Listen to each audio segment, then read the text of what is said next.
Hola a todos, hoy iniciamos una nueva serie que hemos llamado Segundos y nos gusta un montón porque en el mundo en el que vivimos todo el tiempo estamos escuchando o siendo invitados a ser los mejores, a hacer nuestra mejor versión, a ir más allá, a destacarnos, a brillar por encima de los demás. Y la Biblia está llena de relatos de personas que tal vez han pasado desapercibidas, que no eran conocidas como las protagonistas. Pero esas personas también tienen mucho que enseñarnos y por eso hoy vamos a hablar de alguien que solo su nombre ya es polémico. Su nombre se ha convertido a través de la historia en un adjetivo para describir a personas traidoras o personas que son capaces incluso de vender a sus amigos.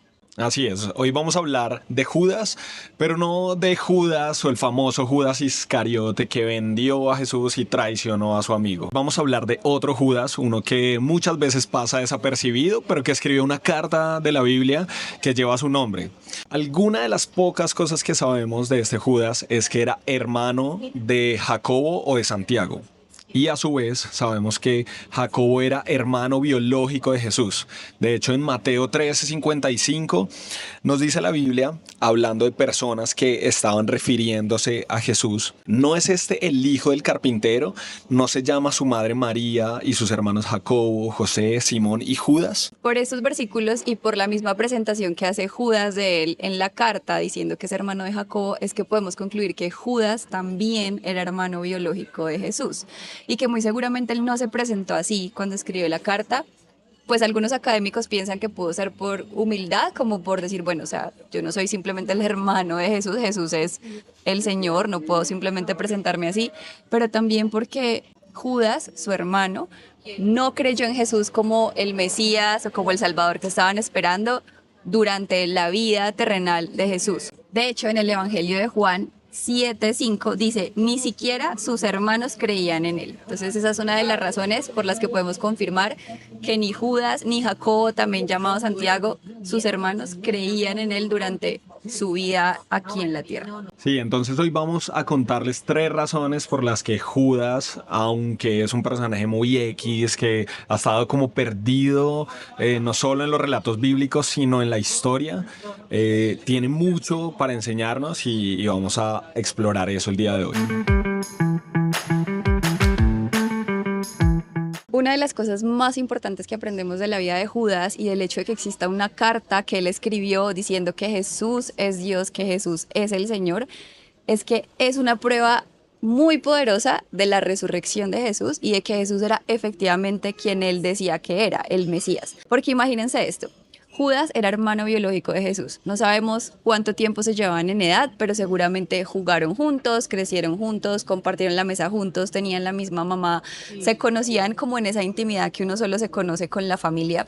Imagínense que de pronto un día Judas escuchara que su hermano Jesús, con el que creció, estaba diciendo, yo soy ese Mesías que el pueblo estaba esperando, yo soy Dios prácticamente.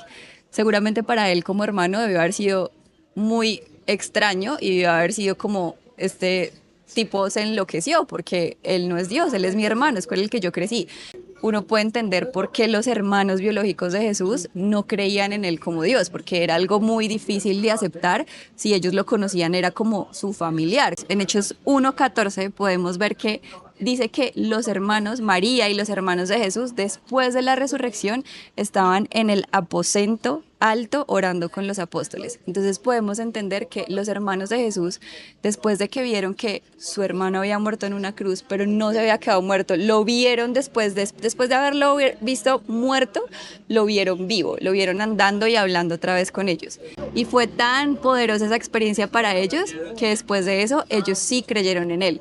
Tanto creyeron en él que Judas escribió una carta que es muy corta y es una carta tal vez como de las menos leídas o menos estudiadas como en los ambientes de iglesia, pero es una carta que habla específicamente de los falsos maestros, en los que Judas está diciendo, existen muchos falsos maestros entre ustedes en las iglesias, tengan cuidado, pero Jesús es Dios, Jesús es nuestro dueño y Él sí es el verdadero maestro, son sus enseñanzas las que debemos seguir. Lo segundo que podemos ver es que Judas es un modelo de humildad. A pesar de ser el hermano biológico de Jesús, Judas no usó esto para elevarse o darse más importancia. De hecho, él empieza su carta presentándose a sí mismo como siervo de Jesucristo. Esto nos permite ver que para Judas era más importante y tenía más valor el hecho de tener una relación cercana y personal con Jesús, Dios, con Dios hecho hombre, que los títulos o los lazos familiares o las conexiones que él pudiera tener. Un dato curioso con respecto a esto es que alrededor del año 300, un historiador cristiano, que también fue un obispo cristiano de la iglesia primitiva, que se llama Eusebio de Cesarea, escribe en su libro Historia Eclesiástica un relato en el que el emperador Domiciano interroga a los nietos de Judas por sus conexiones con el linaje de David. Este emperador estaba como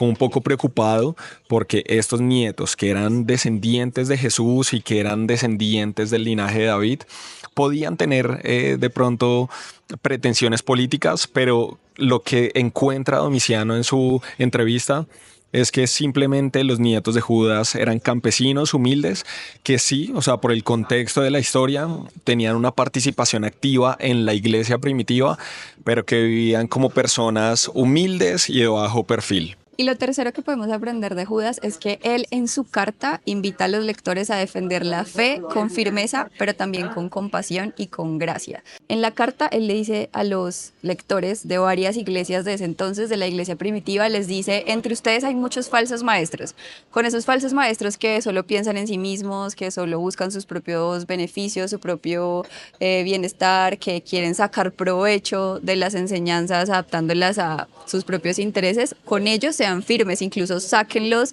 de entre ustedes, no los sigan, no los escuchen. Pero también dice con las personas que tienen dudas sobre su fe, sobre su salvación, que todavía no están muy seguros, con ellos tengan compasión, con ellos traten de convencerlos, pero tengan compasión con ellos porque aún no están seguros.